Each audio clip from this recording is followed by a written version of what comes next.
आज हम यहाँ एक यात्रा का आरंभ करने जा रहे हैं जो समय के ऐतिहासिक पन्नों में हमें ले जाएगी। एक काल जब दुनिया संदेह की आग में लिपटी थी, लेकिन गौतम बुद्ध के प्रेरक उपदेशों द्वारा ज्योतिर्मय थी। हमारी कहानी को जोरदार प्रारंभ करने से हम कल्पित कर रहे हैं, जबकि आधुनिक भारत के अतीत की छांव में कपिलवस्तु के शांतिपूर्ण दृश्यों के बीच, जहां राजा शुद्धोधन बुद्धिमत्ता और शैली से शासन करते थे। यह एक कहानी है जो उसके पुत्र सिद्धार्थ के जन्म के साथ प्रारंभ होती है, जिसका भविष्य अत्यधिक अद्भुत बताया गया था। चलो कहानी की शुरुआत करते हैं। एक समय की बात है जब भारत के उत्तरी क्षेत्र में कपिलवस्तु नामक गांव में राजा शुद्धोधन नामक राजा राज्य कर रहे थे। उनकी पत्नी महामाया को एक सुपर्ण का सपना आया, जिसमें उन्हें देवी महालक्ष्मी ने बताया कि वे उस समय एक उत्तम आत्मा को जन्म देने वाली हैं। महाया के इस सपने के बाद उन्हें एक पुत्र की प्रतीक्षा होने लगी। उन्होंने उसे सिद्धार्थ के नाम से जाना। सिद्धार्थ ने बचपन से ही अनूठी बुद्धि और ध्यान की प्रवृत्ति दिखाई। वह अन्य बच्चों से अलग थे। उनका दिल उम्र के हिसाब से बहुत अधिक गहरा था। जब उनका पिता राजा शुद्धोधन इसे देखते थे तो वे उन्हें एक शक्तिशाली और शासनकारी राजा बनाना चाहते थे। सिद्धार्थ की अद्भुत बुद्धि और अनूठी समझ ने उन्हें इस संसार की स्थिति के प्रति जागरूक किया। एक बार जब उन्हें बाहर जाने का मौका मिला तो उन्होंने बाहर जाकर कई संतों और तत्वज्ञानियों से मिलकर उनसे विविध धार्मिक तथ्यों और ज्ञान को जानने का प्रयास किया। एक दिन सिद्धार्थ यात्रा के दौरान जंगल में थे तो उन्होंने एक बूढ़ा सन्यासी देखा जो शांति के साथ ध्यान कर रहा था। यह दृश्य सिद्धार्थ के मन में एक प्रश्न उत्पन्न किया। क्या शांति का असली रहस्य ध्यान में छिपा है? इस प्रश्न का समाधान पाने के लिए सिद्धार्थ ने घर को छोड़ दिया और संयम और आत्म अन्वेषणा में लग गए।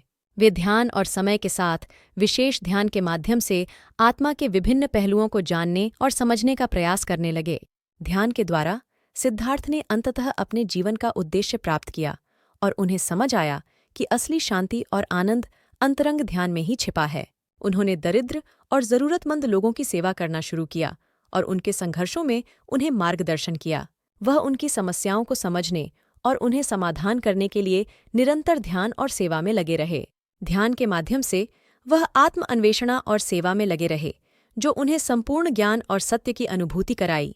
वे बुद्ध के रूप में जाने गए, जिसका अर्थ है जागरूक।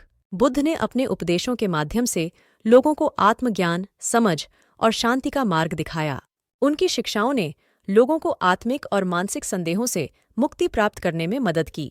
बुद्ध की शिक्षाएं न केवल उनके समकालीनों को प्रेरित कीं, बल्कि आज के समय में भी उनके सिद्धांतों का महत्व बना रहा है। एक बार बुद्ध गाया गया क्षेत्र में एक गांव पहुंचे, जहां एक बड़ी संख्या में लोग भ्रम में डूबे हुए थे। उनका ध्यान भटका हुआ था और उन्हें शांति की आवश्यकता थी। बुद्ध ने उनकी स्थिति को देखा और उन्हें उनके आत्मिक संघर्षों से निकलने के लिए मार्गदर्शन दिया। उन्होंने उन्हें ध्यान और ध्यान के लाभों के बारे में बताया और उन्हें सही मार्ग पर लाने के लिए प्रेरित किया। बुद्ध की उपदेशों ने उनके जीवन को प्रकार किया और उन्हें नए दिशा में ले जाया।